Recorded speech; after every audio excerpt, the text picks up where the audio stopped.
un repaso pues de lo que vimos la clase anterior. Entonces, recuerden que estábamos hablando acerca de de la composición química de las estructuras dentales, ¿verdad? Entonces hablábamos que es importante conocer su composición porque de allí, pues, en primera instancia deriva saber qué elementos favorecen, pues, el buen desarrollo de estas estructuras, de igual manera prevenir ciertas enfermedades y también, pues, identificar las causas de algunas patologías, como nosotros hablábamos la clase pasada en el caso de la amelogénesis, que al ver cómo se daba ese proceso de formación del esmalte dental, podíamos identificar la importancia, sobre todo de ese desarrollo de la matriz orgánica, que aunque al final, digamos, ya el esmalte maduro tenga una proporción muy pequeña, en el proceso era muy importante que se desarrollara esa producción de proteínas para que la estructura del esmalte dental se diera adecuadamente. Entonces, precisamente comenzamos con el esmalte dental, y ahora pues vamos a hablar de un proceso que está estrechamente relacionado con esta estructura y que ya también hemos venido dando algunos conceptos a medida que fuimos dando la clase anterior. ¿Ahí me están escuchando ustedes bien? Sí, perfecto. Ok. Bueno, entonces, veíamos que el principal componente entonces del esmalte dental eran los cristales de hidroxiapatita, ¿sí? Dijimos que ellos, su composición química era, ¿qué? ¿Cuál es la composición química de los cristales de hidroxiapatita? ¿Me recuerdan, por favor?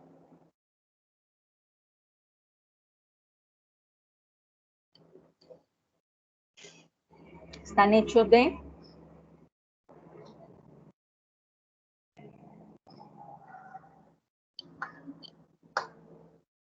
Pueden apoyarse en la imagen.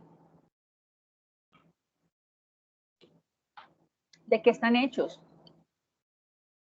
Incluso ahí tienen la fórmula abajo. ¿De qué está hecho principalmente los cristales de hidroxiapatita? ¿De calcio? Calcio y Fosfato. y fosfatos. Fosfato, sí. Calcios y fosfatos. Muy bien. Entonces, resulta que estos elementos que corresponden ya, como vimos, a material inorgánico, ¿cierto? Ellos provienen pues de las, son sales minerales. Yo les decía que en nuestro cuerpo las sales pueden presentarse de tres formas: pueden estar disueltas, pueden estar precipitadas, como es el caso de la hidroxiapatita, o pueden estar unidas a otras moléculas. Cuando las sales se precipitan, entonces decíamos que conforman estados sólidos, como es el caso de los cristales de hidroxiapatita. O sea, desde el punto de vista físico, ellos conforman un sólido iónico. Y pues precisamente por los elementos de los cuales está formado, ellos son eléctricamente cargados en la superficie. Entonces, por ejemplo, el calcio, ¿qué carga tendrá? El calcio tendrá carga positiva o negativa.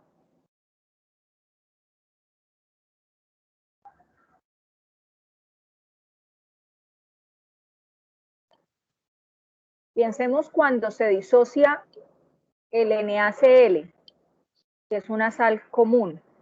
¿El calcio adquiere una carga positiva o negativa?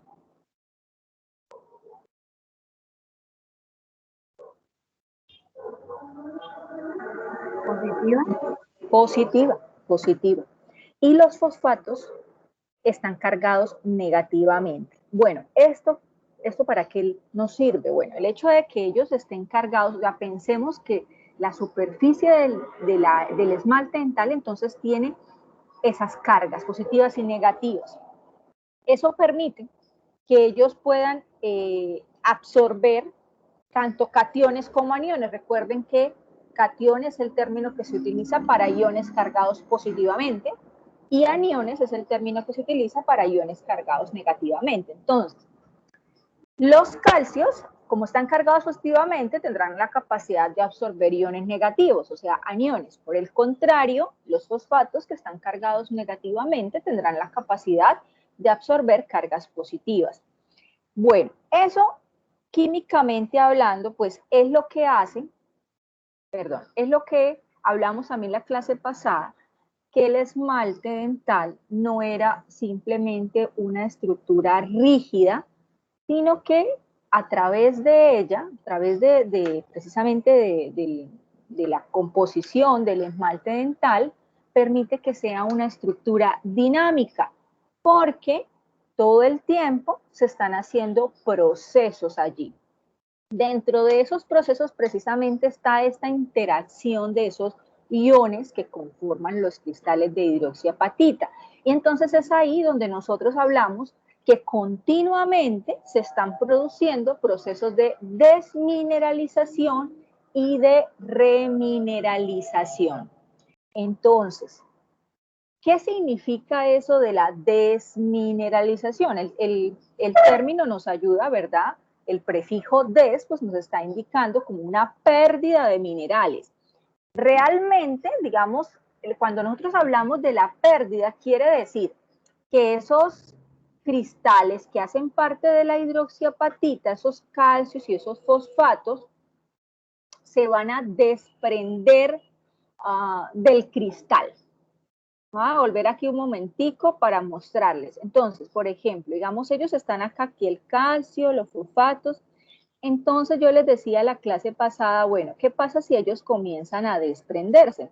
Ya la estructura, esta, digamos, esta estructura hexagonal que normalmente forman los cristales de hidroxiapatita, si empieza a perder esos iones, pues va viéndose afectada, ¿ok?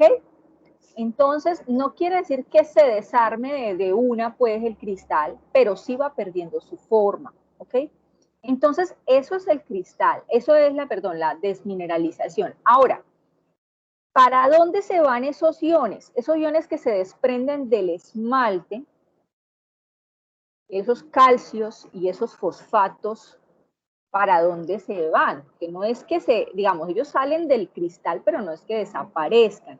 Ellos van a interactuar con el líquido que rodea esos cristales, pues estamos hablando de que pues, la saliva, que es la que está directamente en contacto con esta estructura, pues allí tiene, dentro de los múltiples componentes que vamos a volver a ver hoy, está, pues es una solución acuosa.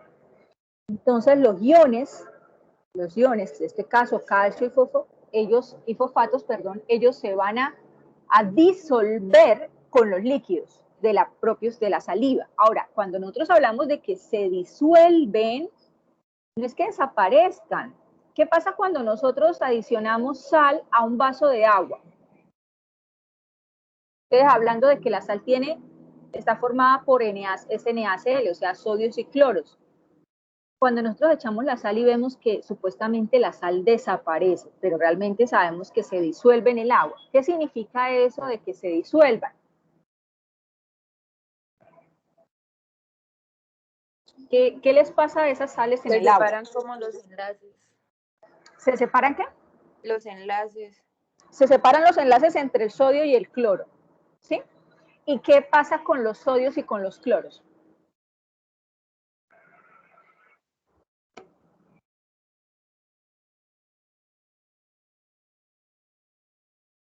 Cuando están en el agua.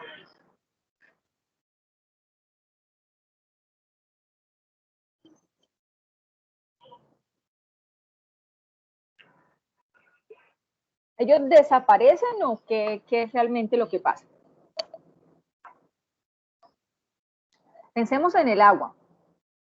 Creo que se unen al agua, o sea, es como... Es que no me acuerdo bien, pero creo que el sodio es el que se une con el con el H, algo así. Con el OH. El agua el agua se disocia, ya tiene la capacidad de disociarse, y se separa en iones hidrógeno y iones hidroxilo, ¿sí? Los iones hidrógenos están cargados positivamente, los iones hidroxilo cargados negativamente. Entonces es correcto lo que dices. El caso del sodio, pues él va a interactuar con los hidroxilos y los cloros, hablando del NaCl, el ejemplo que estábamos poniendo, pues interactuarán con los hidrógenos.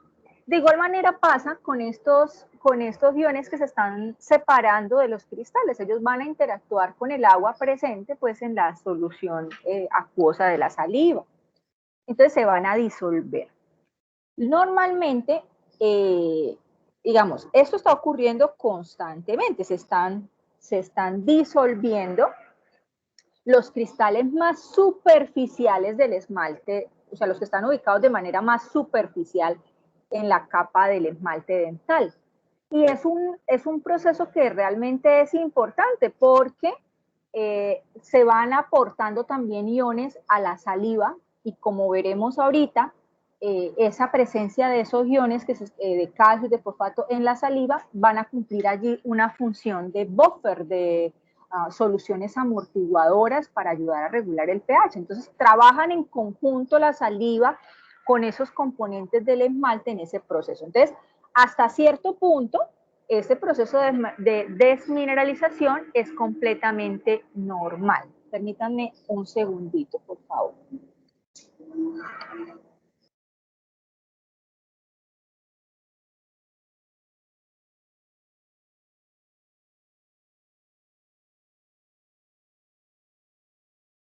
Ok, ahora, asimismo, como ocurre el proceso de desmineralización, si las condiciones de pH son adecuadas, también hablamos de eso la clase pasada, normalmente, ¿cuál es el pH de la saliva o del ambiente bucal, de la boca, pues? ¿En qué rango está?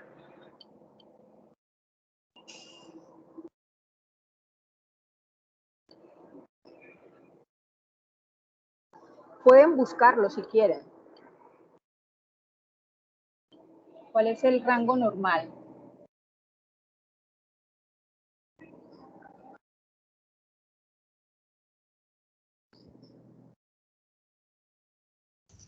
Profe, entre 6.5 y 7.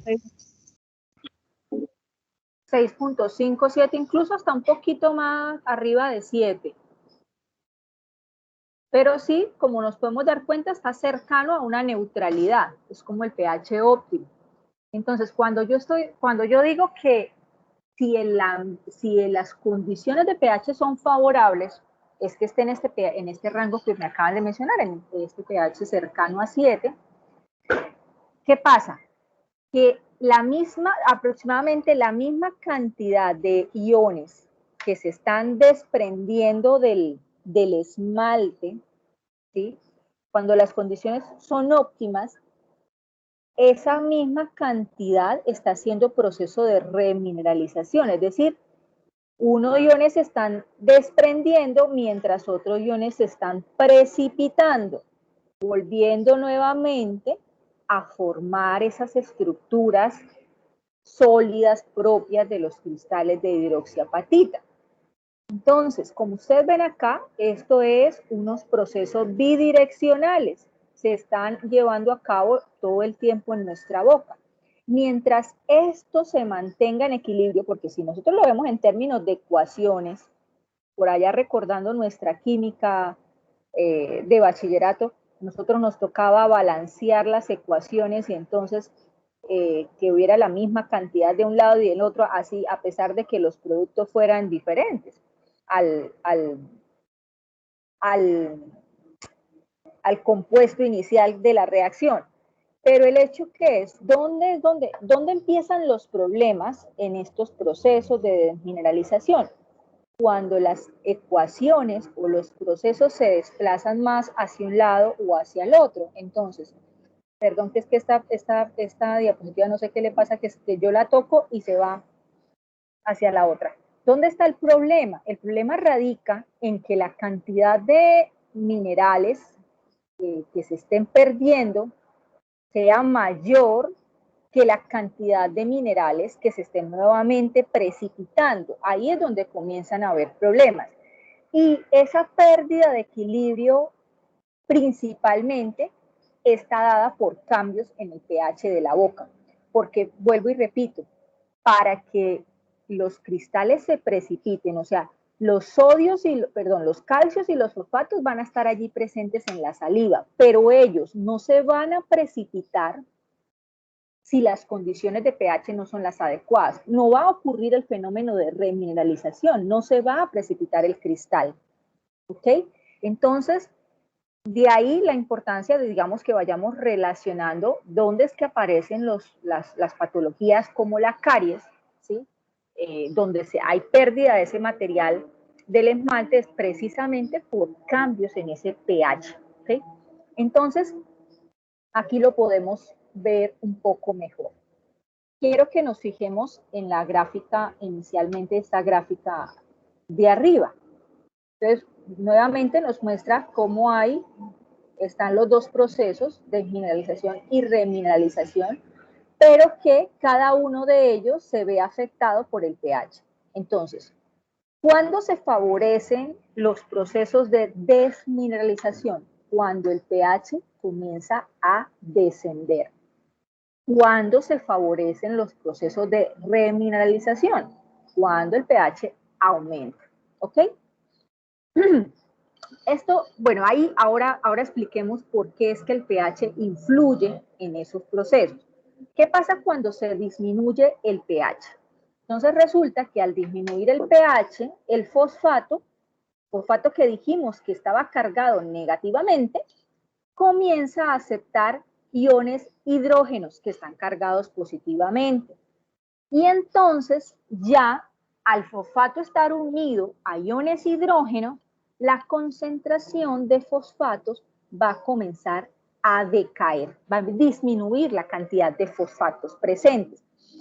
Eso hace que no pueda llevarse a cabo la precipitación de esas sales, no se pueden precipitar.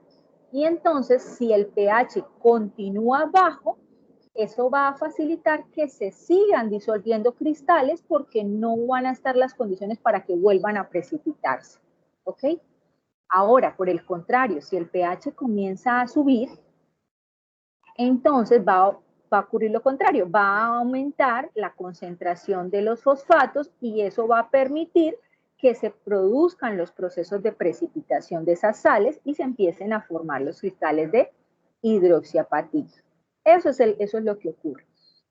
Ahora, existen unos pHs que nosotros llamamos pHs críticos, precisamente que son los que, digamos que favorecen, por así decirlo, ya que se empiecen a desarrollar ciertas patologías, si lo sumamos a un tercer factor que es el tiempo. O sea, no es que, por ejemplo, a nosotros en este momento medimos el pH en la boca y resulta que lo tenemos en 5.5 y ya se nos formó la caries. No. Ahorita vamos a ver que la caries es un proceso complejo que no depende de un solo factor, sino de la interacción de varios factores, ¿sí? Entonces, hablamos de un pH crítico en el sentido de que si este pH se mantiene en nuestra boca por mucho tiempo, esto podría, pues, nos haría más propensos a desarrollar caries dental. ¿Cuáles son esos pHs? Entonces, para el caso de la hidroxiapatita, el pH crítico es de 5.5, es decir, que si el pH de la boca comienza a disminuir por debajo de 5.5, eso favorece que los cristales de hidroxiapatita comiencen a disolverse. ¿Listo? Ya es el pH en donde empiezan los procesos de desmineralización de la hidroxiapatita. Si lo comparamos con el pH crítico de la fluorapatita, ¿ustedes me recuerdan cuál es la diferencia entre la hidroxiapatita y la fluorapatita? Los iones de flúor y el hidróxido. Del hidroxilo, ¿cierto? Entonces acá en el caso de la fluorapatita, los iones hidroxilo son reemplazados por fluorapatita. Fíjense que ese cambio, la presencia de ese flúor, miren cómo afecta positivamente, digamos, la desmineralización, porque el pH crítico de la fluorapatita es 4.5. Eso quiere decir que los cristales de fluorapatita, ¿qué podemos concluir de eso? Que los cristales de fluorapatita serían ¿qué?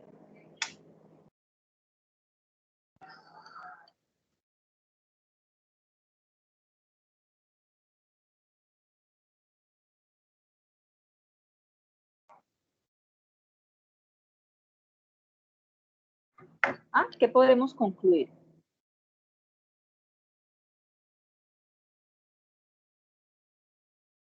¿Qué les dice a ustedes eso? ¿Que es un pH más alcalino? ¿Alcalino? 4.5 es más alcalino que 5.5. Es ácido. Es más ácido. ¿Y eso en qué nos favorece?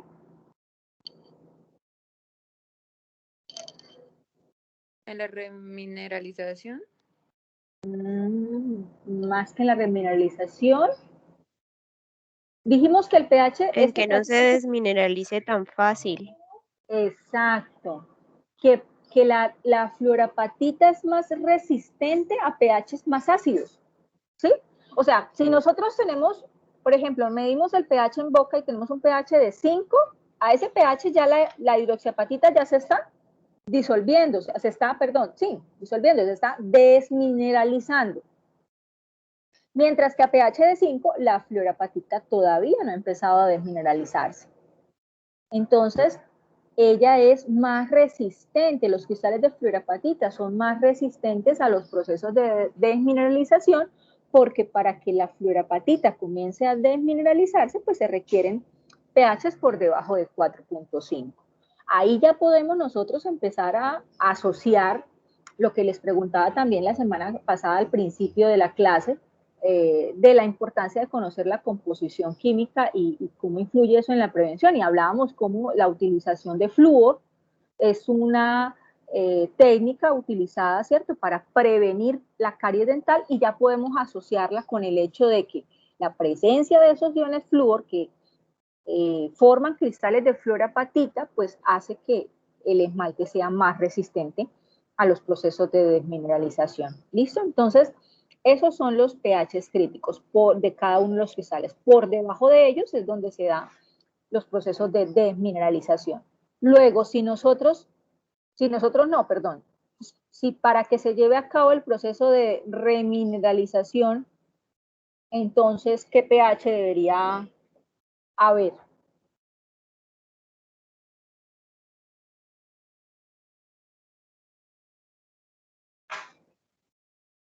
Para que ocurra el otro proceso.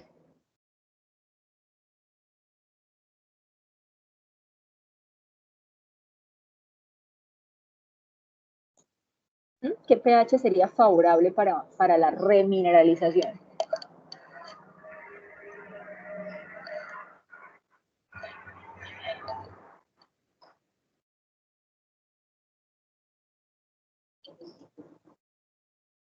Digan un número, cualquiera. 6. 6, claro. Por encima de 6, dime. Debajo de 5. No, debajo de 5 está desmineralizando. Para que se remineralice tienen que estar valores por encima de estos pHs críticos, porque en estos pHs, por debajo de estos pHs está habiendo desmineralización. Para que haya remineralización, el pH debe estar por encima de estos valores. ¿Ok? Obviamente dentro del rango normal también de la saliva, entre 6 y 7. ¿Listo? Muy bien.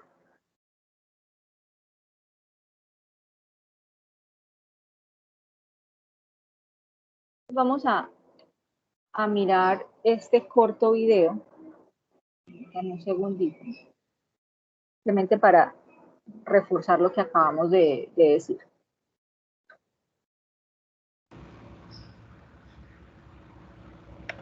Me le vuelvo.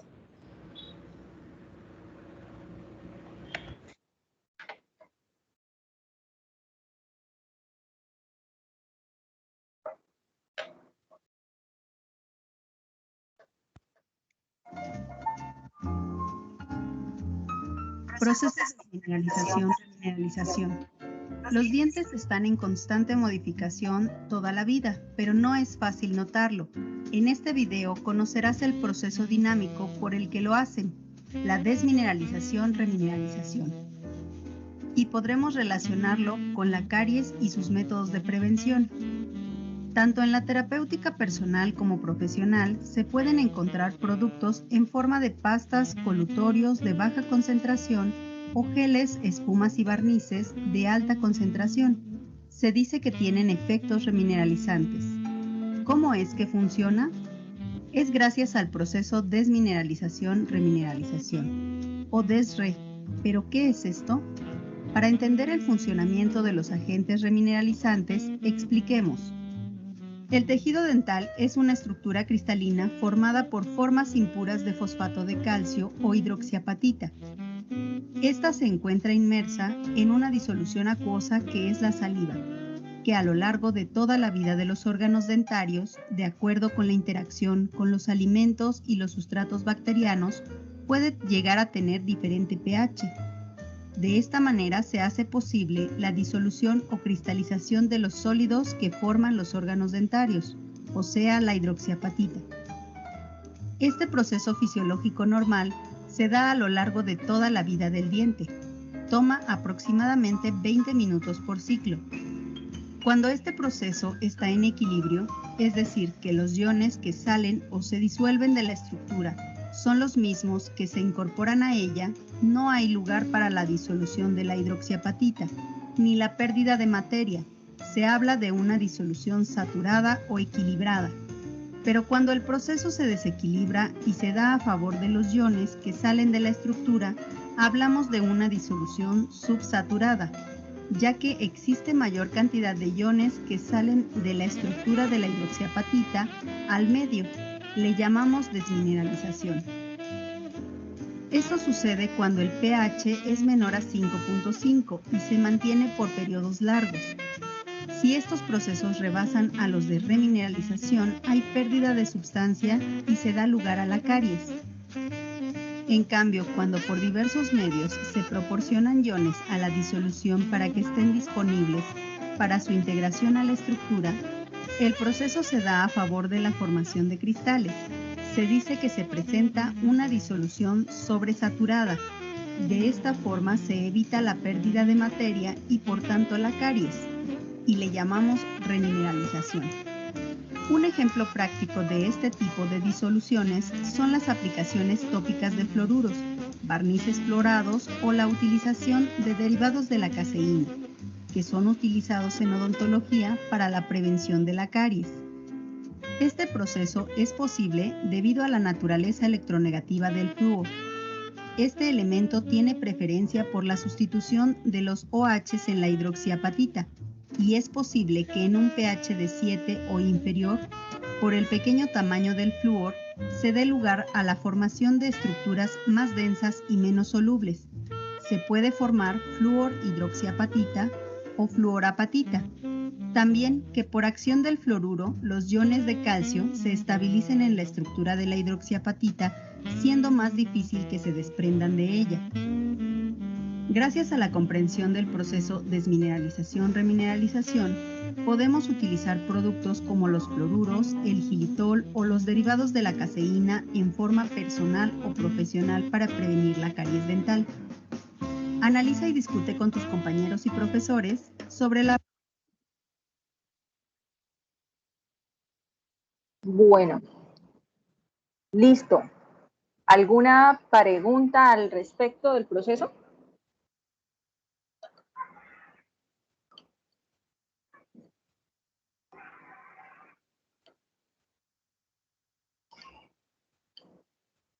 ¿Todo claro? Chicos, ¿me están escuchando bien?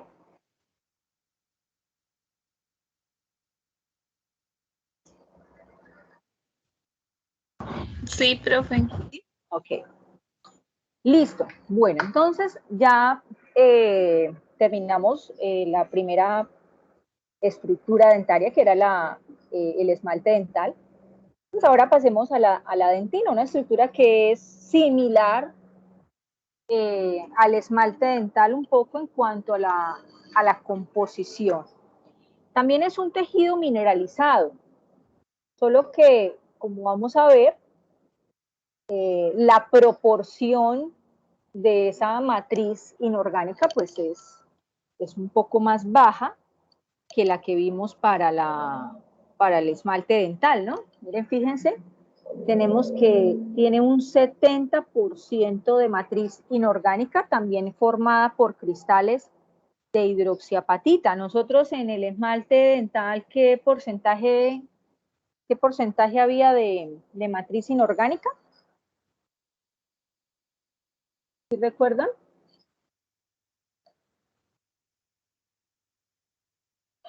¿El 95%? 95% había en el esmalte. Muy bien.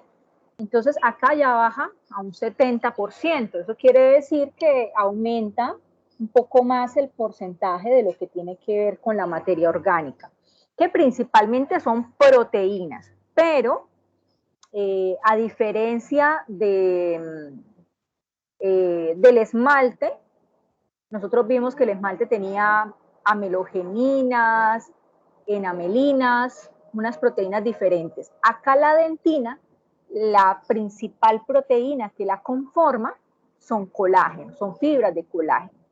Y también vemos que la dentina tiene un alto porcentaje de agua. Entonces, esta composición orgánica que tiene la dentina, pues hace que también pues ejerza otras funciones, sobre todo al interactuar con la dentina, con el esmalte, porque la dentina va a establecer como una especie de canal o comunicación entre lo que es la pulpa con el esmalte, sobre todo en lo que tiene que ver con el transporte de elementos que sean necesarios para la constitución tanto de la dentina como del esmalte dental. Bueno, estructuralmente la dentina pues es una estructura tubular, ¿ok? Y ustedes saben, ¿no?, que aquí hay presencia de estos túbulos dentarios. Esos son unos canales que comunican entonces el esmalte con la pulpa. Esos canales, dentro de esos túbulos dentarios, ¿qué hay ahí dentro de ellos? ¿Qué es esto que yo estoy señalando acá? Esto rojito sería la pulpa, acá está la dentina y acá estaría el esmalte. Entonces, esto que está dentro de los túbulos dentarios, ¿qué es? Prolongación odontoblástica. Se llaman prolongaciones odontoblásticas. Es decir, esto es célula, esto es citoplasma de unas células llamadas odontoblastos. Pero ojo, ellos no están ubicados en la dentina. La dentina tampoco tiene células como tal. Los odontoblastos, digamos lo que es el cuerpo del odontoblasto, que es lo que ustedes están viendo acá, está ubicado en la pulpa. Pero ellos, su citoplasma, genera unas prolongaciones, que es lo que vemos acá. Entonces se llaman prolongaciones citoplasmáticas. Entonces su citoplasma crece, se prolonga y él es el que atraviesa pues esos túbulos dentarios. O sea, realmente la dentina tiene parte del citoplasma de los odontoblastos. Muy bien. Bueno, ellos entonces, ya hablando propiamente de los odontoblastos, ellos van a ser los encargados de participar en el proceso de la formación de la dentina. En el caso del esmalte, ¿cuáles células fueron?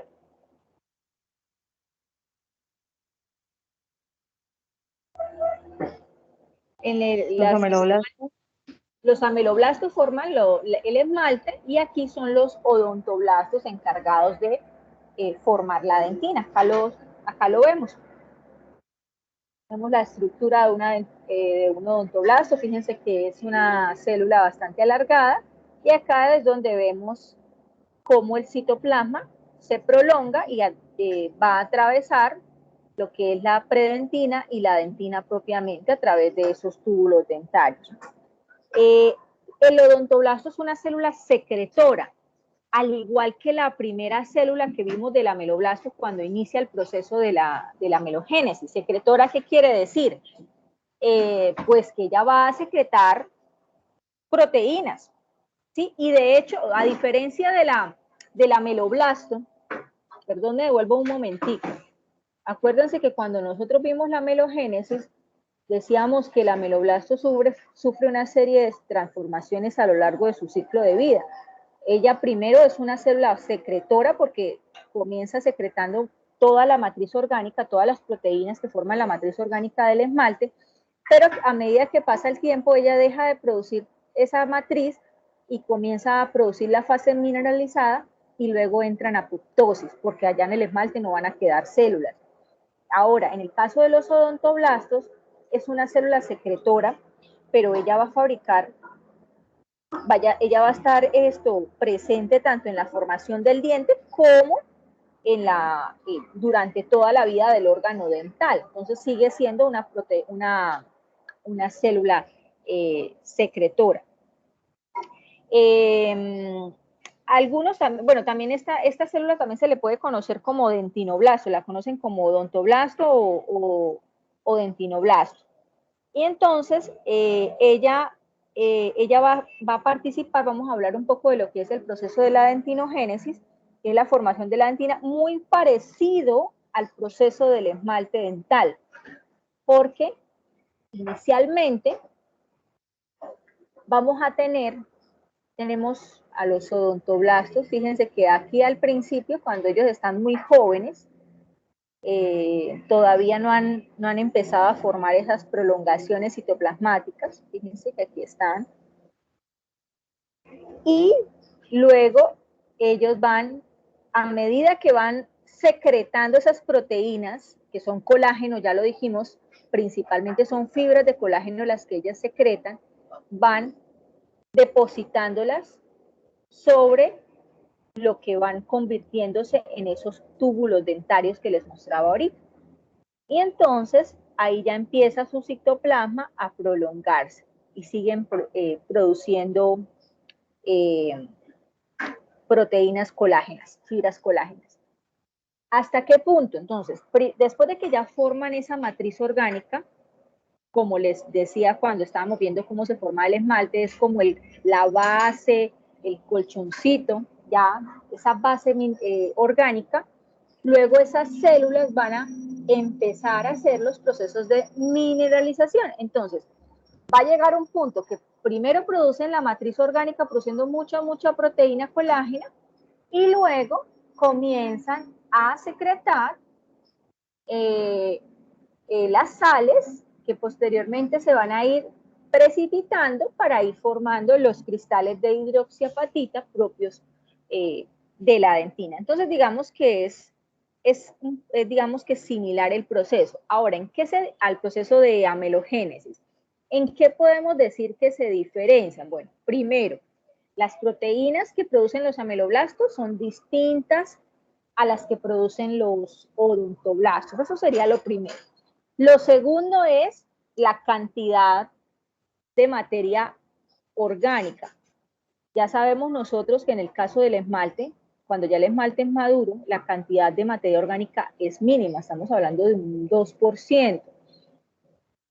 Mientras que en la dentina va a quedar un poco más porcentaje de materia orgánica y la cantidad de la fase mineralizada que se va a producir también va a tener una menor proporción con respecto a la matriz mineralizada que está presente en el esmalte dental.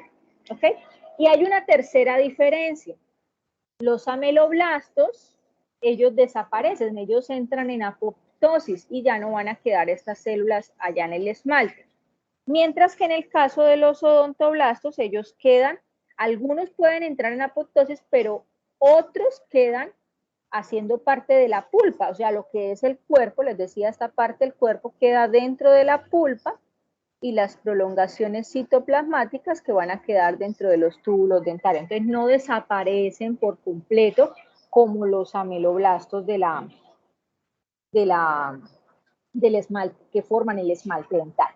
Estas prolongaciones citoplasmáticas quedan ahí dentro de los túbulos porque estas células siguen activas durante toda la vida. Entonces, en el caso que se requieran proteínas, ¿sí? Ya sea para regenerar la dentina, o sea, fibras colágenas, pues acá la célula va a producir, como lo explicamos la clase pasada, todo el proceso de síntesis de proteínas, y a través de procesos de exocitosis van a liberarlas, pues como todo esto es citoplasma, todo esto es membrana celular, entonces van a liberarlas al medio, depositándose en esos túbulos dentarios cuando se requiera regenerar entonces esa matriz orgánica de la dentina. ¿Ok? Bueno, ¿preguntas acá?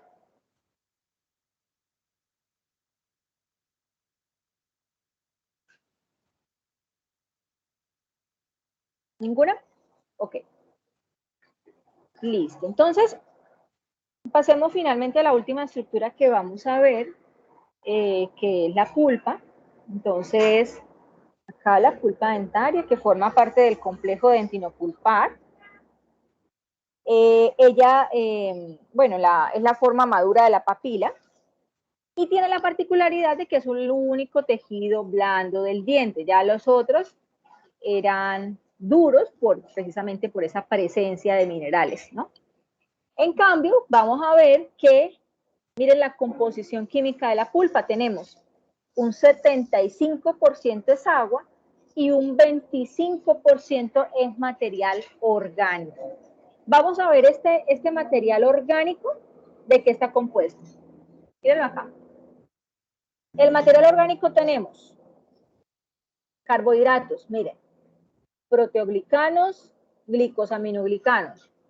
¿Qué más tenemos en la materia orgánica? Tenemos proteínas, colágeno, elastina, fibronectinas y también, súper importante en la pulpa de material orgánico, tenemos células, tenemos muchas células, ¿sí? Entonces, eso quiere decir que la pulpa de los tres tejidos que acabamos de ver, pues realmente es el tejido metabólicamente activo, porque por la presencia de las células que hay en la pulpa, pues acá es donde se lleva a cabo el metabolismo de los tejidos dentales. A través del metabolismo que hacen estas células, pues alimentan con sustancias a las estructuras superiores. ¿Okay? Ya nosotros vimos que dentro de las células que hacen parte que se encuentran dentro de la pulpa están los odontoblastos, mírenlos acá. Perdón, ¿iban a decir algo? Bueno, entonces dentro de la pulpa tenemos acá los odontoblastos, aquí los tenemos. Y fíjense que también tenemos acá otras células, tenemos fibroblastos, fibrocitos, macrófagos, linfocitos. Sobre todo, pues son células que participan en procesos de protección, o sea, células que hacen parte del sistema inmunológico, ¿okay? Se encuentran ahí en la pulpa. ¿Qué más hay en la pulpa? En la pulpa ahí sí ya tenemos, es un tejido que está irrigado, entonces ahí vamos a tener vasos sanguíneos. También es un tejido inervado, entonces ahí precisamente es allí donde cuando se accede hasta a la pulpa, precisamente es ahí donde se ocasiona el dolor por la presencia de estas inervaciones, cosa que no ocurre con el esmalte dental, por ejemplo, ¿sí? Entonces, esa es la composición química de la pulpa. La presencia, por ejemplo, de células como los fibroblastos, los fibrocitos, bueno, ellos ayudan también a producir parte de fibras colágenas. Ellos también producen, al igual que los odontoblastos, ellos también son células que producen colágeno. Pero digamos que ese colágeno va a quedar es en esta matriz, o sea, aquí dentro de la pulpa, los odontoblastos, los colágenos que producen, pues se quedan es en la dentina, mientras que el colágeno que producen estas células, fibroblastos y fibrocitos, pues van a ser parte de aquí de la pulpa dental. Y, por ejemplo, lo que son los proteoglicanos, los glicosaminoglicanos, esos son carbohidratos, ellos tienen la particularidad de mantener hidratada la matriz extracelular, todo es mantenerla hidratada, lo cual pues favorece pues el desarrollo de las rutas metabólicas que llevan a cabo estas células. Bueno, entonces, con esto, digamos que terminamos la composición química de las 3 estructuras dentarias que dijimos que íbamos a trabajar. Y ahora pues vamos a pasar a hablar también de la composición química de este otro elemento que se encuentra allí en el ambiente bucal, para que podamos entonces, y que también esto les va a servir a ustedes con la actividad que tenemos de la explicación de esos aspectos bioquímicos y microbiológicos de la caries dental. Para eso entonces tienen que ya relacionar los aspectos de la composición dentaria de los tejidos que ya vimos y también con respecto a la composición química de la saliva y lo unen pues con los aspectos microbiológicos. ¿Listo? Bueno, entonces, en cuanto a la saliva, sabemos que es una dispersión líquida, ¿no? Que se produce en las glándulas mayores, menores. Y esas secreciones producidas en las glándulas, pues ellas se van a mezclar con el líquido crevicular y también pues con otros elementos que están presentes en la cavidad total, en la cavidad bucal, perdón, la cavidad bucal, como es, por ejemplo, microorganismos, restos de alimentos, células del epitelio que se desprenden. Entonces, normalmente hay unos autores que hablan de una saliva total, pues la saliva total que suma no solo la producida por las glándulas, sino mezclada con estos otros elementos que les estoy mencionando. Bueno, nos vamos a centrar entonces en lo que tiene que ver la composición química de la saliva. Aquí entonces por eso les hablaba de la saliva total, porque aquí voy a incluir, pues como les digo, todo, pues las células que están allí también presentes y restos de productos de metabolismo, por ejemplo, de las bacterias que también se van a sumar ahí a esa saliva. Bueno, como es una solución, una dispersión líquida, pues el principal componente pues va a ser el agua, ¿listo? Y en una menor proporción pues va a tener sólidos. Entonces acá vamos a relacionar esos sólidos, ¿cuál es la composición? Entonces tenemos, dentro de esos sólidos tenemos sustancias inorgánicas. Entonces aquí tenemos los iones, ya los hemos venido nombrando. Entonces tenemos dentro de los iones positivos, es decir, los cationes, hay presencia de potasio, de sodio, calcio, magnesio, y tenemos dentro de iones negativos tenemos bicarbonatos, fosfatos, cloruros, sulfatos, fluoruros y tiocianato. Y dentro del porcentaje orgánico que está presente en la saliva, tenemos proteínas, miren, dentro de ellas muchas enzimas, sobre todo enzimas que participan en los procesos de digestión, la milasa, la lipasa, tenemos enzimas asociadas con que tienen propiedades antibacterianas como la lisozima, la lactoferrina, tenemos glicoproteínas como las mucinas, tenemos inmunoglobulinas, bueno, proteínas. Ya les hablaré un poquito de la función de alguna de ellas. Tenemos algunos péptidos, aminoácidos. Tenemos también componentes no proteicos. Allí en la saliva hay urea, hay ácido úrico. Esto generalmente son estos componentes no proteicos. La mayoría de ellos provienen de productos del metabolismo de las células que están presentes allá en la boca. Y tenemos, miren, dentro de los sólidos que están ahí en suspensión, tenemos células exfoliadas del epitelio, o sea, esas células que se desprenden del epitelio, Tenemos leucocitos, tenemos las bacterias que están presentes allí en boca, sus productos, levaduras y protozoos que también hacen parte de la flora normal y componentes que hacen parte del líquido crevicular. Esa es la composición química de la saliva. Entonces lo que vamos a hacer ahora es relacionarlas con las respectivas funciones. La saliva tiene muchas funciones, muy importantes. Aquí voy a relacionar algunas de ellas, ¿ok? Entonces, por ejemplo, tenemos una de las principales funciones de la saliva es su función protectora, desde varios puntos de vista. Entonces, por ejemplo, desde el punto de vista de la protección en cuanto a lubricación, es decir, actuar como una barrera protectora, ¿sí? Tenemos lo que son las glicoproteínas, principalmente las mucinas. Resulta que glicoproteínas, recuerden que tiene una parte proteica y una parte carbohidrato. Eso hace también que la saliva tenga ese aspecto como viscoso, ¿okay? Que no sea completamente líquida, sino que le da esa cierta viscosidad.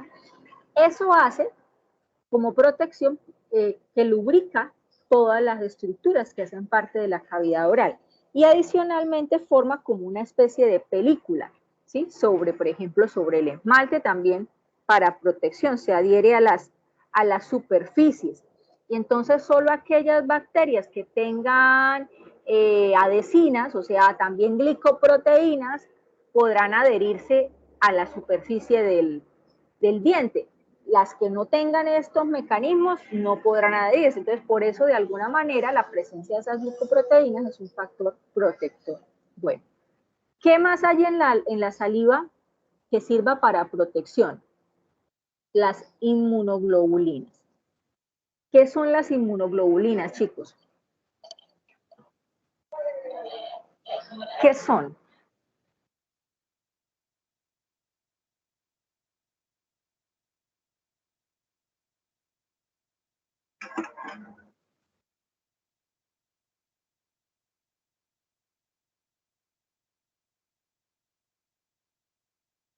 Funcionan ¿Aún como están ahí? anticuerpos. Son anticuerpos, exacto, sí señora. ¿Y los anticuerpos son? ¿Qué son los anticuerpos?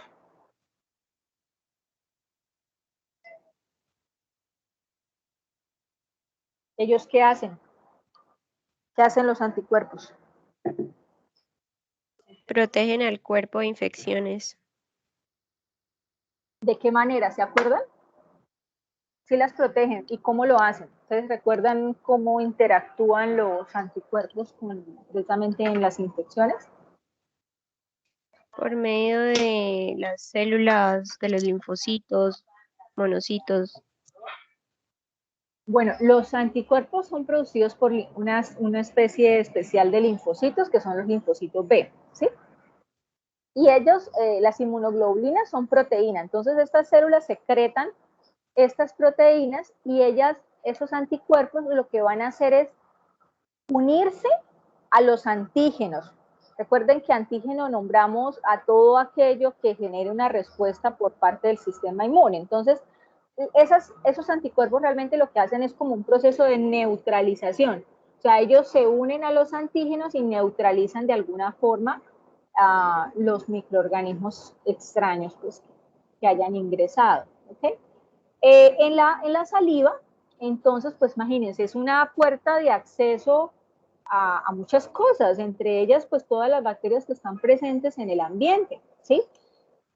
Entonces, esta función la presencia de inmunoglobulinas ahí es muy importante para que no pasen, pues, tantos microorganismos digamos, ya al resto, digamos, a las estructuras que siguen allí después del sistema digestivo, por ejemplo.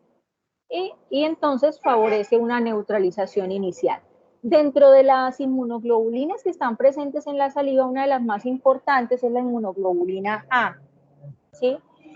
Ella está en una mayor proporción, digamos, con relación a otras inmunoglobulinas como son la G y la M. ¿Listo? Entonces esa es otro componente de la saliva que tiene función protectora, pero ya aquí ya más a nivel de la acción antibacteriana. Y tenemos también las lisosimas. Las lisosimas, pues ellas sí son proteínas, pero con acción enzimática, o sea, son enzimas, ¿sí? Ellas pueden provenir de las glándulas mucosas, pero también pueden ser producidas por leucocitos, por ciertos leucocitos pueden producir las lisosimas. Tienen acción antibacteriana porque tienen la capacidad de hidrolizar la pared de las bacterias, de algunas de las especies bacterianas, ¿sí? Hidrolizarla, pues, quiere decir que altera la estructura de la pared y, pues, por lo tanto, la bacteria se va a lisar, ¿ok? Se lisa la célula bacteriana y obviamente es destruida. Hay otra, bueno, no la puse acá, pero acá está dentro de los nombres, está esta, la lactoferrina. Ella es una glicoproteína también que tiene acción bacteriostática. Ella no destruye directamente, la lactoferrina no es que destruya directamente a la bacteria como lo hace la lisosima, pero resulta que esa glicoproteína tiene gran afinidad por el hierro. O sea que afinidad quiere decir que se puede unir a iones de hierro. Y entonces hay bacterias como el Streptococcus mutans, que saben ustedes ya que es uno de los agentes asociados a la caries dental, que para el Streptococcus mutans, para su metabolismo requiere de hierro. Entonces, si la lactoferrina coge esos hierros, ya no los va a poder utilizar el Streptococcus. Entonces, de una manera indirecta, ya no directamente destruyendo la bacteria, sino de una manera indirecta le quita ese nutriente, no le deja acceso a ese nutriente y por lo tanto, pues la bacteria no va a poder desarrollar adecuadamente ciertas rutas metabólicas. ¿Ok? Bueno, eso en cuanto a la función protectora. Otra función importante de la saliva es su función reguladora, la llamamos buffer o es una solución tampón o amortiguadora.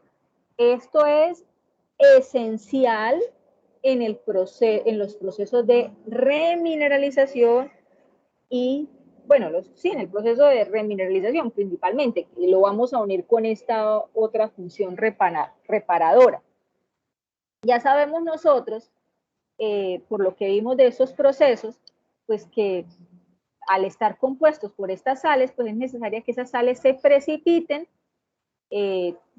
teniendo en cuenta un pH adecuado para que el cristal vuelva a remineralizarse, ¿ok? Pero para que esto ocurra tiene que haber un pH adecuado. Entonces, ¿qué es lo que hace estos componentes que hay en la saliva? Esto, ácido carbónico, bicarbonato de sodio, proteínas y fosfatos. Ellos lo que van a hacer es regular el pH.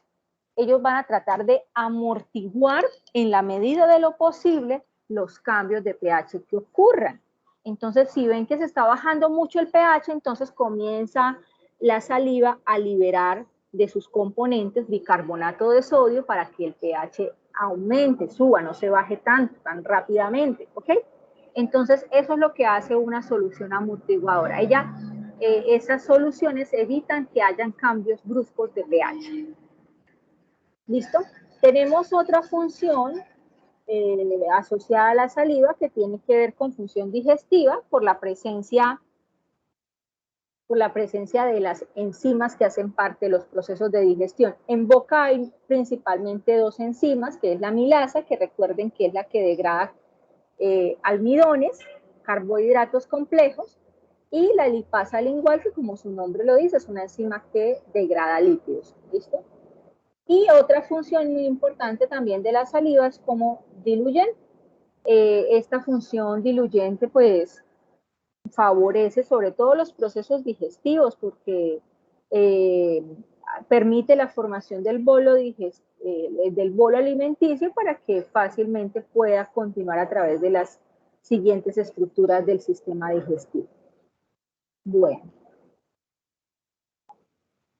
una vez que ya vimos esta parte de la composición, ¿sí?, de estos tejidos y con relación a la saliva, entonces vamos a hablar de la bioquímica de la caries dental. Entonces, vamos a unir ya algunos aspectos y estén atentos porque esto les va a servir a ustedes también de insumo para el desarrollo de la actividad. Bueno, primero que todo, ya les había mencionado que la caries no es una enfermedad, no es una patología que obedezca a un solo factor. O sea, yo no puedo decir que una persona que come dulces, pues sí o sí vaya a desarrollar caries dental. No. O que una persona que tenga ciertos microorganismos sí o sí va a desarrollar caries dental. No.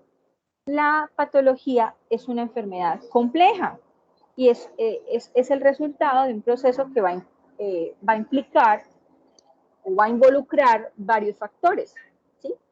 Entonces, por allá en los años 60, el señor Keyes estableció 3 factores importantes para el desarrollo de la caries dental. Entonces, él hablaba que había unos componentes relacionados con el huésped, el segundo componente que tiene que ver con los microorganismos presentes, el agente infeccioso, y un tercer componente que era la dieta.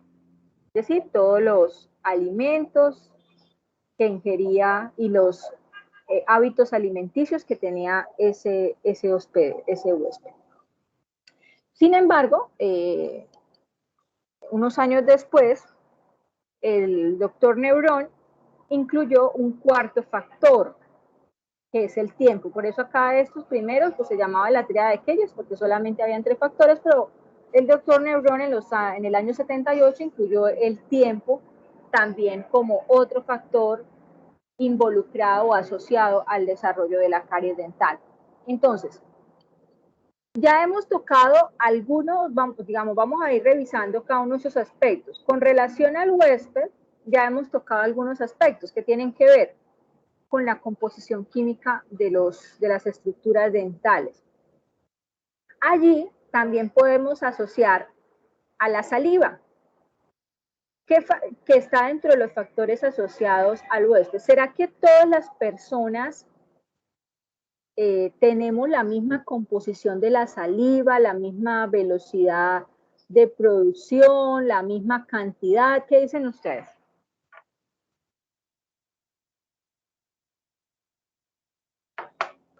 No todos. No. Eso varía de una persona a otra. Entonces, de hecho, hay patologías en donde las personas, por ciertas condiciones genéticas, no producen adecuadamente la saliva. O, por ejemplo, ciertos factores como la edad, los diferentes estímulos que generan la producción de la saliva, hacen que la velocidad de producción, por ejemplo, aumente, y también eso hace que la composición que acabamos de ver de la saliva pueda variar. Va a hacer que la velocidad de producción afecte la cantidad de fosfatos que haya presente en la saliva. Ya vimos que la presencia de fosfatos es muy importante para que se dé un adecuado proceso de remineralización. Entonces, si una persona en su composición no tiene suficientes fosfatos, pues podríamos decir que tendría una mayor predisposición al desarrollo de la caries dental. Lo mismo en la cantidad, en la cantidad y en la producción de la salida, porque si no está presente adecuadamente la salida, pues todas estas funciones protectoras de estos componentes, si no están allí presentes en las cantidades adecuadas, pues también estarían asociados o con un factor protector o por el contrario con el desarrollo de la caries dental. Entonces, ese es uno de los factores importantes con relación al huésped. Tenemos otro factor con relación al huésped en cuanto a la anatomía de los dientes. Entonces, ¿qué podemos decir en cuanto a la anatomía del diente con relación a la formación de la caries? ¿Cómo influye? ¿Cómo influye la anatomía del diente?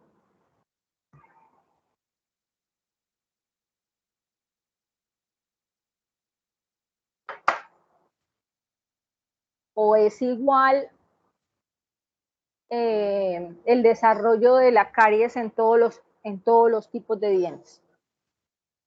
No, porque digamos en los molares cuando hay fosas y profundas, pues hay como más, que sea más susceptible a la formación de caries, ¿no? Sí, Más ¿por qué? propicio. Porque ellos son más propensos a ese tipo de diente. Es más propenso a desarrollar la caries. ¿Se tiende a acumular más comida? Exacto, la presencia de esos surcos y tienen una mayor superficie, ¿cierto? O sea, una mayor superficie donde bueno, se pueden depositar alimentos y los mismos microorganismos, ¿cierto? Pues comparados con otros dientes que no tienen esa superficie. Entonces, la anatomía del diente también influye. También influye la posición, no es lo mismo una persona que tenga, por ejemplo, apiñamiento, ¿cierto? A uno que no lo tenga. Entonces, esos factores asociados con la anatomía y la posición de los dientes, también fíjense que va a cambiar el desarrollo de la caries. Y hay otros factores, pues que incluso, de hecho, son factores que influyen en otras enfermedades complejas, como son la inmunidad. Sabemos que cada uno de nosotros, nuestro sistema de defensa, aunque está formado por las mismas células, los mismos procesos, cada uno de nosotros responde de manera diferente, con una mayor o menor intensidad de esa respuesta. Entonces, la inmunidad también depende de cada huésped y obviamente la genética, ¿ok? De cada hospedero, ¿ok? Entonces, esos son los factores que están relacionados acá con el hospedero. Vámonos con otro factor, que son bueno, los microorganismos, ustedes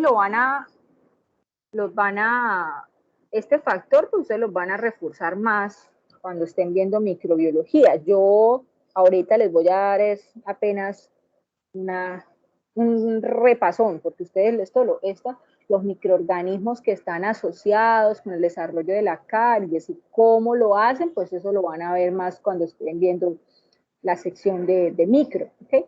Acá simplemente vamos a repasar cuáles son los principales géneros implicados en el desarrollo de la caries dental y cómo su metabolismo principalmente, porque yo acá me voy a enfocar en la parte bioquímica, cómo el metabolismo de los microorganismos que están allí presentes es lo que va a influir en el desarrollo de la caries. Y la dieta tiene que ver con los hábitos alimenticios. Y vamos a hablar acá principalmente lo que tiene que ver con el consumo de carbohidratos y con el tipo de carbohidratos que se consumen, porque no todos los carbohidratos tienen la misma incidencia en el desarrollo de la caries dental, precisamente por la composición química diferente entre un carbohidrato complejo a un carbohidrato simple, hace que uno u otro favorezca más el desarrollo de la caries. Y adicionalmente otro factor que tiene que ver con la dieta tiene que ver con la frecuencia en el consumo, porque una cosa es que nosotros consumamos cierta cantidad con cierta frecuencia, unas personas que la consuman con mayor frecuencia, ¿cierto? Entonces, ahí también lo vamos a dar. Y pues el tiempo, todos estos factores van a depender sustancialmente pues del tiempo de exposición. Por ejemplo, en el caso de la dieta o de los microorganismos, de acuerdo al tiempo, va a hacer que el desarrollo sea más temprano o más tardío. ¿Listo? Bueno, entonces yo acá ya esto ya no voy a hablarles del hospedero, que ya lo vamos a tocar, vamos a hablar de la dieta. Entonces yo les decía que en cuanto a la dieta, pues tiene que ver, influye el tipo de carbohidratos que se consuman, ¿sí? La cantidad y la frecuencia con que se consume. Sobre todo, esto está relacionado con el metabolismo de los microorganismos, por eso es que yo lo voy a asociar. ¿Qué pasa?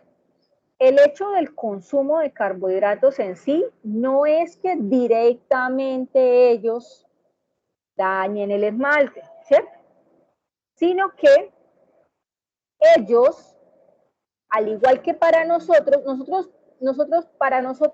¿para qué nos sirven a nosotros los carbohidratos? A nosotros, ¿para qué nos sirven los carbohidratos?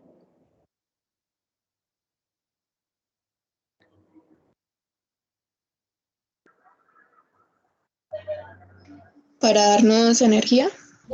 Para darnos energía. Ok, muy bien, para darnos energía. Entonces, asimismo, pues los microorganismos que están allí presentes en la boca, pues ellos también necesitan elementos para obtener energía. Y entonces ellos, ¿de dónde toman esos elementos? Pues ellos lo toman de los alimentos que nosotros consumimos. Ellos también aprovechan y cogen de todo lo que nosotros comemos, ellos toman parte de lo que a ellos les sirve. Y entonces es por eso que hay ciertos azúcares o ciertos carbohidratos que ellos asimilan mejor, ¿sí? O los aprovechan mejor. Y cuando ellos hacen metabolismo, vamos a repasar un poco, cuando veíamos rutas metabólicas, en bioquímica usted consume un carbohidrato, pero ese carbohidrato es transformado allá en nuestras células y se generan ciertos productos metabólicos. Entonces, una muy importante ruta metabólica que llevan a cabo las bacterias es la ruta de la fermentación. Entonces, en la fermentación se toman los carbohidratos y ellos son procesados y los productos de ese metabolismo, en la mayoría de los casos, son ácidos orgánicos, como el ácido láctico, ¿sí? Y entonces, esos ácidos, ellos sí son los que van a incidir, o sea, el producto del metabolismo de los microorganismos, ellos sí son los que van a incidir en esos procesos de desmineralización, o sea, ni siquiera directamente el microorganismo es que vaya a dañar el esmalte, sino los productos del metabolismo. Entonces, como a ellos les gustan más unos azúcares que otros, por eso no es que el consumo de carbohidratos en general va a predisponer el desarrollo de las caries, sino sobre todo ciertos carbohidratos que los llamamos carbohidratos fermentables. Entonces, estos carbohidratos que ustedes ven acá, estos 4 principalmente, sacarosa, maltosa, lactosa y glucosa, sí son carbohidratos que pueden asimilar las bacterias que están presentes allí en la cavidad oral.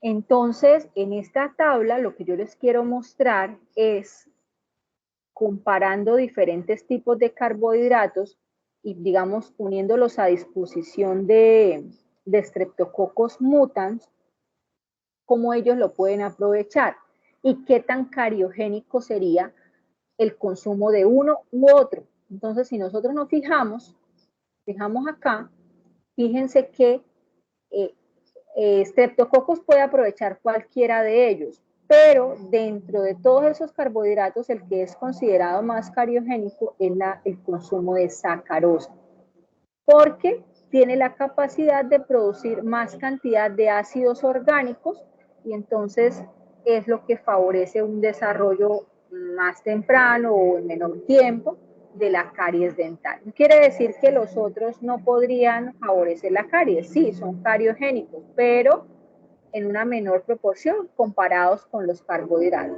Y hay uno, por ejemplo, la celulosa, que recuerden que la celulosa está presente en la pared de ciertos vegetales, este no lo pueden asimilar las bacterias y pues como ellas no lo pueden metabolizar, pues no tiene ningún efecto en la caries porque no van a producir ningún ácido orgánico.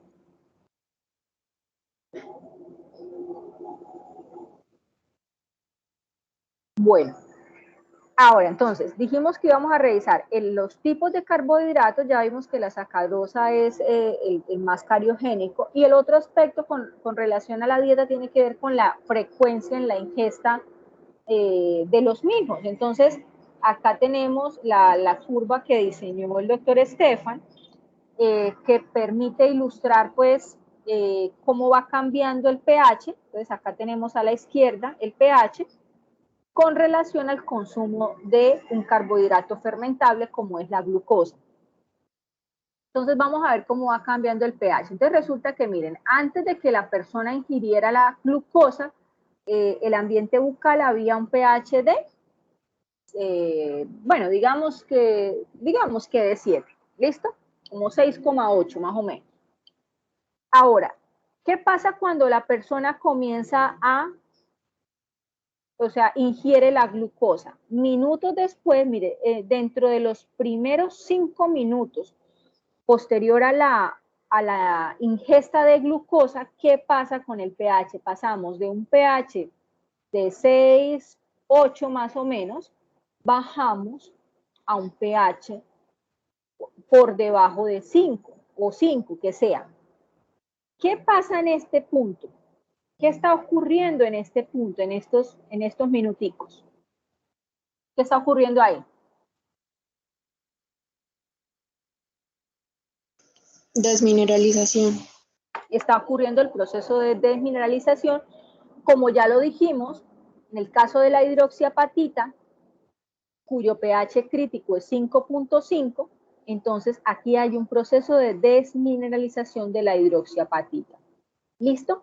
Ahora, pasados unos minutos, ¿qué va a empezar? Los componentes de la saliva, que ya les mencioné, que tienen función de amortiguadora o de buffer, la saliva va a comenzar a liberar esos componentes y comienza el proceso pues, de ascendencia del pH, y una vez supere el valor crítico, va a comenzar el proceso de remineralización.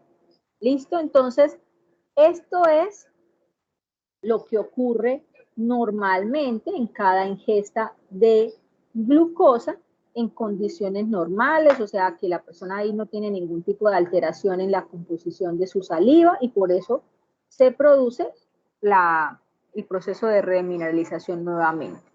Pero ahora vamos a incluirle un factor adicional. Vamos a aumentar la frecuencia de la glucosa, del consumo de la glucosa. O sea, aquí, esta es la misma gráfica que vimos ahora. Aquí es cada vez que nosotros comemos, bueno, hablando en términos de glucosa, va a bajar el pH por debajo del valor crítico y luego va a ascender y se va a remineralizar. Listo. Luego, si volvemos a comer, vuelve a bajar el pH, se aumenta nuevamente gracias a los componentes de la saliva y así hasta que volvamos a ingerir otra comida. Pero ¿qué pasa si nosotros aumentamos la frecuencia del consumo de glucosa en el día? Quiero que analicemos la segunda gráfica. ¿Qué pasa si aumentamos la frecuencia? Comparémosla con esta la de la izquierda. ¿Qué pasa si aumentamos la frecuencia en la ingesta de glucosa?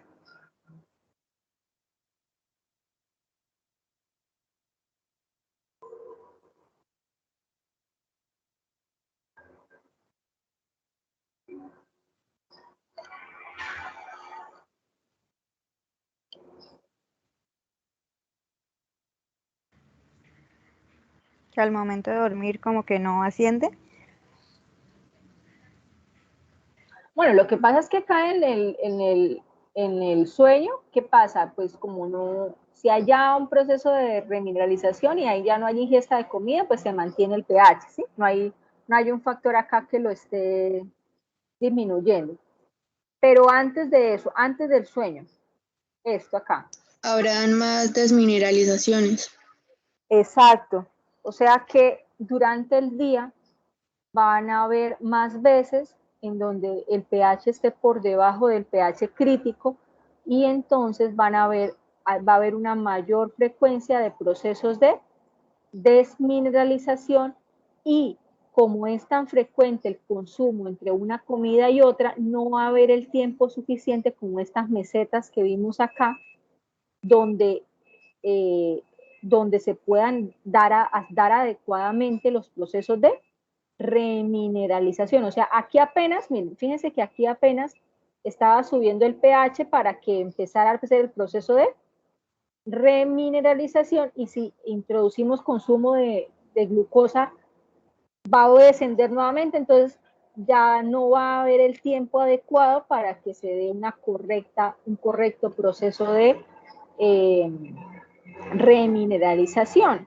Entonces, esa es la razón por la que no es solamente el consumo de azúcares fermentables, sino la frecuencia con la que se consuma. ¿Listo? Ahora, ¿cómo podemos nosotros controlarlo? Hay una manera muy sencilla y es pues haciendo higiene en cada una de las comidas también para eliminar ciertos restos de alimentos que no los puedan aprovechar las bacterias que queden ahí pues depositados en las estructuras dentarias que tienen mayor superficie, ¿sí? Haciendo enjuagues bucales, incluso con el solo hecho de hacer enjuague bucal con agua, pues ya también favorecemos que de alguna manera favorecer un restablecimiento del pH en menor tiempo que si no hacemos esos procesos. Entonces, ese es el otro factor con relación a la dieta. Y pues, y cuanto a los microorganismos, como les decía, pues ese tema ustedes lo van a profundizar más adelante. Yo no me voy a enfocar mucho en eso, simplemente les voy a decir que nosotros nacemos con una cavidad bucal estéril y unas horas apenas después de que nosotros nacemos ya a través de la boca van a empezar a colonizar pues diferentes especies bacterianas que estén en el ambiente y pues obviamente a medida que pasan los años va creciendo la variedad de microorganismos que colonizan. De hecho, la boca es una de las de los ambientes más ricos en microorganismos de nuestro cuerpo y que esos géneros de especie bacteriana van a ir cambiando con la edad, ¿sí? Sobre todo porque también cambian las condiciones de pH, entonces favorece más, en los adultos mayores, favorece más el desarrollo de ciertos hongos como Candida albicans porque el pH comienza más a ascender y un poco más arriba de lo normal y entonces ya no permite el desarrollo de estos microorganismos, sino más de tipo levaduras. Bueno, los factores que están relacionados con la presencia de microorganismos en el desarrollo de la caries dental tiene que ver con la disponibilidad que tengan los microorganismos para obtener nutrientes. Entonces, por eso les decía que el hecho de que nosotros consumamos un alimento rico en azúcar o algún alimento que de pronto acidifique el ambiente bucal, con el solo hecho de hacer después del consumo del alimento un enjuague con agua, evita que dejemos restos de los alimentos que puedan ser aprovechados por las bacterias. O sea, si ellos no acceden a estos alimentos, pues sencillamente no van a poder metabolizar. Otro factor que tiene que ver con que las bacterias puedan colonizar tiene que ver con la capacidad que tenga cada microorganismo de tolerar los cambios de pH. Una bacteria que no tolere esos cambios no sobrevive. Así ingrese por la boca, porque pueden estar ahí en el ambiente, pero ingresan a la boca, pero si no tienen esa capacidad de tolerar cambios en el pH y también cambios en el oxígeno, porque recuerden que la boca puede tener periodos de alta disponibilidad de oxígeno como otros periodos donde la cantidad de oxígeno disminuye. Si los microorganismos no tienen la capacidad de tolerar tanto cambio de pH como de oxígeno, no van a sobrevivir, no van a poder colonizar. Pues. La capacidad que tengan de vencer mecanismos de defensa, eso se refiere a esos mecanismos de patogenicidad. Entonces, aquellos que tengan esas mayores estrategias para evadir el sistema inmune podrán colonizar. Y aquellos que tengan la capacidad de adherirse a la superficie de las mucosas. Les decía que esa interacción es con las glicoproteínas que están presentes en la saliva.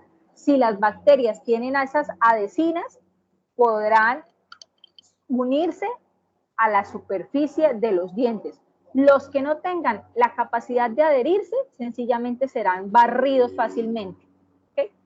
Y no podrán colonizar. Y aquí tenemos pues las especies bacterianas que están más asociadas, que afectan pues, asociadas con el desarrollo de la caries dental, Streptococcus mutans, mitis y géneros de lactobacillus y actinomyces. Y aquí ustedes ven de una manera muy sencilla cómo es que inicia el proceso de colonización. Ellos primero tienen que adherirse se genera la primera capa pues de microorganismos, luego vienen más microorganismos a través de diferentes adhesinas a unirse entre ellos, eso es lo que conocemos como agregación, la unión de microorganismos de la misma especie, y luego vienen a unirse otros de otras especies, que es lo que se llama coagregación. Esto es realmente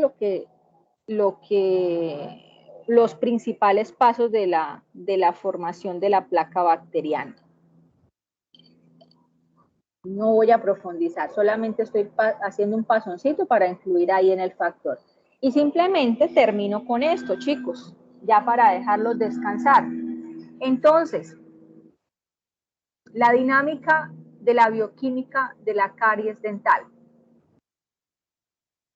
Tenemos la microbiota cariogénica, es decir, los microorganismos que tengan todas las facultades que les acabé de mencionar, capacidad de adherirse, de tolerar ambientes con diferentes pHs y temperatura y de disponibilidad de oxígeno, perdón, con capacidad de colonizar allí el ambiente bucal, las estructuras dentales, perdón, sumado a una dieta rica en carbohidratos fermentables, va a conllevar a la producción de ácidos orgánicos, lo cual va a iniciar el proceso de la desmineralización, cuya consecuencia pues es la caries dental. Y aquí lo vemos ya un poco más bioquímicamente hablando, las reacciones bioquímicas como tal. Entonces, tenemos a dos géneros importantes en el desarrollo de la caries, y aquí tenemos un carbohidrato fermentable que es la glucosa. Entonces, ¿qué hacen estos microorganismos con la glucosa? Acuérdense que la primera ruta metabólica para aprovechar los carbohidratos como fuente de energía es la glucólisis. En la glucólisis se degrada la glucosa y se obtienen dos moléculas de piruvato. En condiciones aerobias, estos piruvatos harían todo lo que tiene que ver con el ciclo de Krebs y la fosforilación oxidativa, pero en ambientes con escaso oxígeno, el piruvato, o bueno, la ruta metabólica que utilizarían allí las bacterias sería la ruta anaerobia, es decir, la fermentación láctica, en donde los piruvatos que se obtuvieron acá de la glucólisis son degradados obteniéndose ácido láctico o lactato. Esos serán los ácidos orgánicos. ¿Qué van a hacer esos ácidos? ¿Cómo es que ellos están asociados al proceso de la desmineralización? ¿Por qué? ¿Qué hacen esos ácidos? ¿Qué van a hacer esos ácidos? ¿Cómo es que ellos afectan?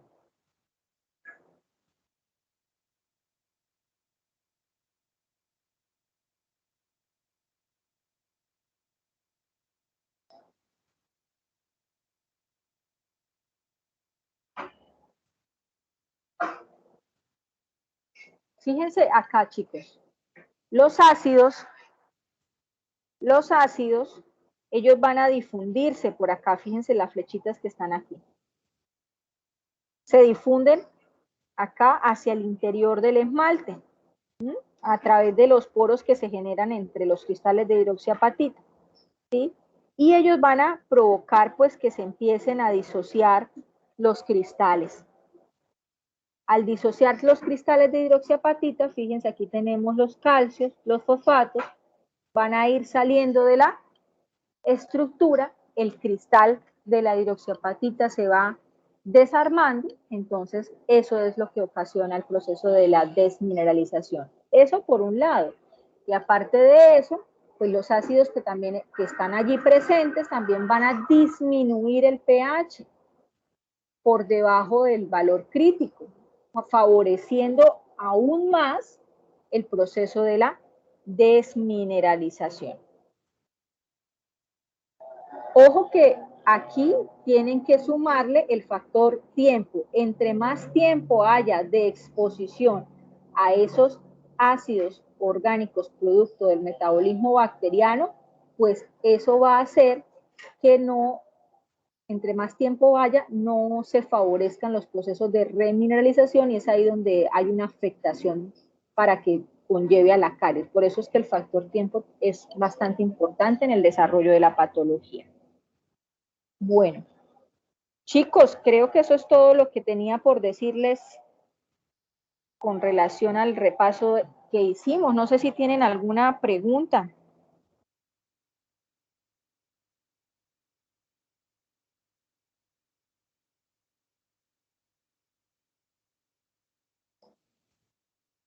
Por ahora no, doctora. ¿Todo ok?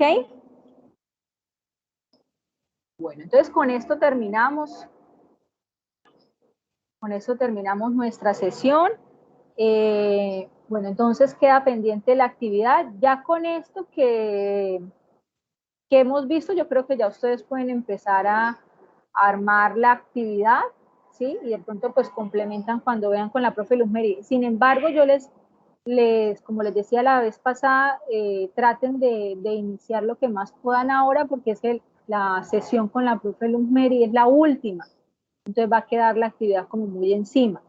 Más bien, si tienen alguna duda durante el desarrollo, me pueden consultar, me pueden escribir, ¿listo? Listo, doctora, muchas gracias. Bueno, con mucho gusto, entonces